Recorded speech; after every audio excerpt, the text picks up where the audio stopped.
एक संकल्प को अंगीकृत किया है। तो ये बांग्लादेश, नेपाल और लाओस है। बांग्लादेश, नेपाल और लाओस, इन 3 देशों को विकासशील देशों के वर्ग में शामिल होना 2026 तक प्रस्तावित है। वे देश जो सतत विकास प्राप्त करने के लिए गंभीर संरचनात्मक बाधाओं से ग्रस्त हैं, उन्हें अल्प विकसित देश कहा जाता है। वह देश जिसके साथ भारत ने कोविड टीकाकरण प्रमाण पत्र की पारस्परिक मान्यता पर समझौता किया है, तो ये नेपाल है। प्रधानमंत्री के कार्यकाल को अधिकतम 8 वर्ष तक सीमित करने वाले एक विधेयक को मंजूरी प्रदान की गई है, इजरायली संसद ने किया है। वह देश जिसने विश्व के पहले गैर लाभकारी शहर को लॉन्च किया है, सऊदी अरब ने किया है। वह देश जिसके साथ मिलकर भारत ने सौर ऊर्जा ग्रिड अंतर्राष्ट्रीय नेटवर्क को लॉन्च किया है, यूनाइटेड किंगडम के साथ। वह भारतीय शहर जिसको यूनेस्को क्रिएटिव सिटीज नेटवर्क 2021 में शामिल किया गया है, श्रीनगर को यूनेस्को क्रिएटिव सिटीज नेटवर्क 2021 में किस श्रेणी के तहत शामिल किया गया है, तो शिल्प और लोक कला के तहत। वर्ष 2015 में यूनेस्को ने जयपुर को इस श्रेणी के तहत मान्यता प्रदान किया था, तो ये शिल्प और लोक कला शहर के रूप में। 2015 में यूनेस्को ने वाराणसी और चेन्नई को संगीत के रचनात्मक शहर के तहत नामित किया था। वह देश जहाँ से 100 वर्ष पूर्व काशी के मंदिर से चोरी हुई मां अन्नपूर्णा की मूर्ति को वापस लाया गया है, ये कनाडा से लाया गया है। जीरो वायरस पॉलिसी लागू करने वाला देश चीन है। वह अमेरिकी अनुसंधान फर्म जिसने ग्लोबल लीडर अप्रूवल रेटिंग्स जारी की है, मॉर्निंग कंसल्ट, 70% अनुमोदन रेटिंग के साथ विश्व के सबसे लोकप्रिय नेताओं की रेटिंग में शीर्ष स्थान पर मोदी हैं। वह देश जिसकी संसद में दिवाली को संघीय अवकाश घोषित करने हेतु दिवाली दिवस बरस किया गया, ये संयुक्त राज्य अमेरिका। वह देश जहां पर वैश्विक जलवायु नीति पर climate equity monitor website launch किया है, ये भारत है। अर्थशास्त्र का नोबेल पुरस्कार 2021 प्रदान किया गया है डेविड कार्टा, जोशुआ डी एंग्रेस्ट तथा ग्यूडो WM बेंस को। ये सब आपको अभी रट गया होगा। चिकित्सा विज्ञान का नोबेल पुरस्कार डेविड जूलियस एवं आडर्न पाटापोसियन को दिया गया। चिकित्सा विज्ञान का नोबेल पुरस्कार किस लिए दिया गया था, तो ये तापमान एवं स्पर्श हेतु ग्राहियों की खोज के लिए। नोबेल शांति पुरस्कार 2021 प्रदान किया गया था मारिया रेसा और दिमित्री मुरातोव को। मारिया रेसा एवं दिमित्री मुरातोव को नोबेल शांति पुरस्कार 2021 प्रदान किया गया है, अभिव्यक्ति की स्वतंत्रता की रक्षा के लिए उनके प्रयासों हेतु दिया गया है। अभी 2022 का भी नोबेल पुरस्कार घोषणा हो चुकी है। चलिए नेक्स्ट देखते हैं।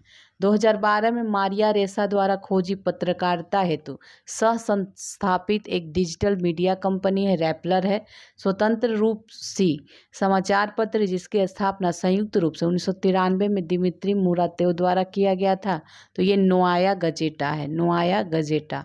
नेक्स्ट है साहित्य का नोबेल पुरस्कार 2021 प्रदान किया गया अब्दुल रज्जाक गुर्राह को साहित्य का नोबेल पुरस्कार। तो ये क्यों दिया गया था, उपनिवेशवाद के प्रभावों और संस्कृतियों और महाद्वीपों के बीच फंसे शरणार्थियों के भविष्य के स्पष्ट एवं करुणामय चित्रण हेतु। अब्दुल रज्जाक गुर्राह का अंग्रेजी में लिखित प्रथम उपन्यास है मेमोरी ऑफ डिपार्चर। रसायन का बेंजामिन लिस्ट एवं डेविड मैकमिलन को दिया गया था।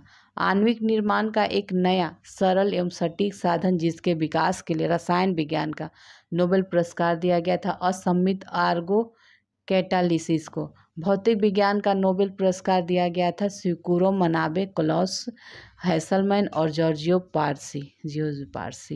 भौतिक विज्ञान का जो नोबेल पुरस्कार था ये जटिल भौतिक प्रणालियों को समझने में उल्लेखनीय योगदान के लिए दिया गया था। नेक्स्ट है डॉचे बाह ने सीमेंस मोबिलिटी के साथ साझेदारी में किस देश में विश्व की पहली पूरी तरह से स्वचालित चालक रहित ट्रेन विकसित की है, तो ये जर्मनी। देखते हैं इकोलॉजिकल थ्रेड रिपोर्ट का द्वितीय संस्करण जो है जारी किया गया है, तो ये institute of economics and peace के द्वारा। पारिस्थितिकी खतरों के लिए सबसे संवेदनशील देश है अफगानिस्तान, जिसने $233 मिलियन का कुनमिंग जैव विविधता कोष स्थापित किया है, तो ये चाइना ने किया है। वह संस्थान जिसने scientific advisory group for the origin on novel pathogens का गठन किया है? ये विश्व स्वास्थ्य संगठन ने किया है। स्वच्छ, स्वस्थ एवं सतत पर्यावरण तक पहुंच को मान्यता देने वाली अंतर्राष्ट्रीय संस्था है संयुक्त राष्ट्र मानवाधिकार परिषद। वह संगठन जिसकी सदस्यता भारत ने 7 अक्टूबर 2021 को ग्रहण की है। तो ये प्रकृति एवं मानव के लिए उच्च आकांक्षा गठबंधन है। नेक्स्ट है, वह प्रथम ब्रिक्स देश जिसने high ambition कोalition for nature and people की सदस्यता ग्रहण किया है। तो ये भारत ने। अमेरिकी पत्रिका टाइम द्वारा जारी की जाने वाली विश्व के 100 सर्वाधिक प्रभावशाली व्यक्तियों की सूची में वार्षिक सूची क्या होती है? तो ये टाइम 100 जो वार्षिक सूची है उसको कहा जाता है टाइम 100। वर्ष 2021 के टाइम 100 सूची में 3 भारतीय कौन कौन हैं? नरेंद्र मोदी हैं, ममता बनर्जी और पश्चिम बंगाल, ये आधार पुणे वाला, ठीक है, ममता बनर्जी। नेक्स्ट देखते हैं, वह 3 देश जिसके मध्य वर्ष 1951 में ANZUS नामक संधि हुई है। तो ये है ऑस्ट्रेलिया, न्यूजीलैंड और संयुक्त राज्य अमेरिका।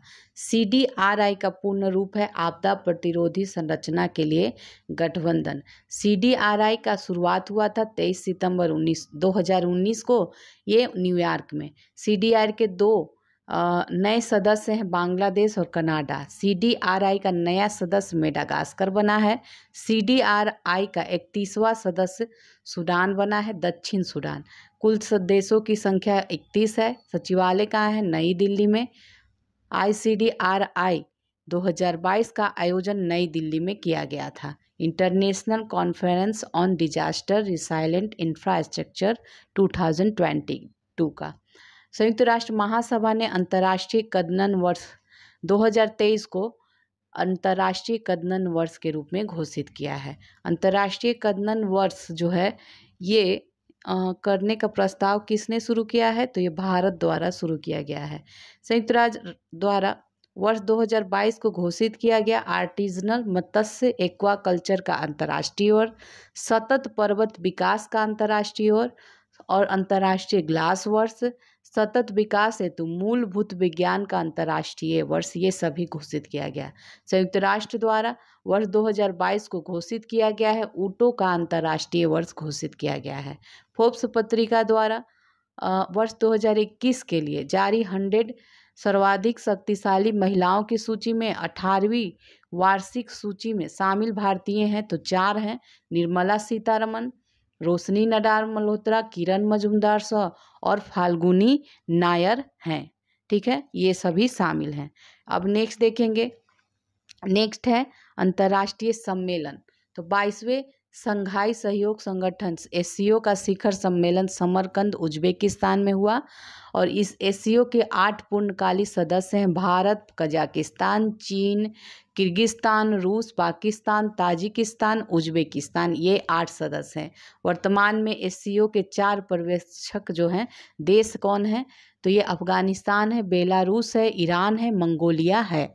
23वें SCO शिखर सम्मेलन का आयोजन कहाँ किया जाएगा? तो ये भारत में किया जाएगा। और राष्ट्रमंडल संसदीय सम्मेलन कब से कब तक आयोजन किया गया? 20 से 26 अगस्त 2022। इसका आयोजन हैलीफैक्स कनाडा में किया गया। संस्करण कौन सा? 65वां था। समुद्री जैव विविधता के संरक्षण हेतु अंतर सरकारी सम्मेलन के 5वें सत्र का आयोजन कहाँ किया गया? ये न्यूयॉर्क, संयुक्त राज्य अमेरिका में। जेद्दा सुरक्षा और विकास शिखर सम्मेलन का आयोजन सऊदी अरब में किया गया। इस सम्मेलन में किसने भाग लिया? तो खाड़ी सहयोग परिषद के सदस्य मिस्र, इराक, जॉर्डन, अमेरिका ने भाग लिया। ITU2 शासन अध्यक्ष के पहले आभासी शिखर सम्मेलन 14 जुलाई 2022 को हुआ। ITU2 पहल में शामिल देश कौन है? तो भारत है, इजराइल है, USA, UAE है। यहाँ I2 का अर्थ है भारत और इजराइल और U2 का अर्थ है संयुक्त राज्य अमेरिका और संयुक्त अरब अमीरात। पहले I2U2 आभासी शिखर सम्मेलन में किस योजना की घोषणा की गई? भारत में एकीकृत फूड पार्क की घोषणा की गई है। विश्व शांति मंच के किस संस्करण का आयोजन किया गया? 10वें संस्करण का। कहाँ किया गया? बीजिंग, चीन में। इसका विषय क्या था? Preserving inter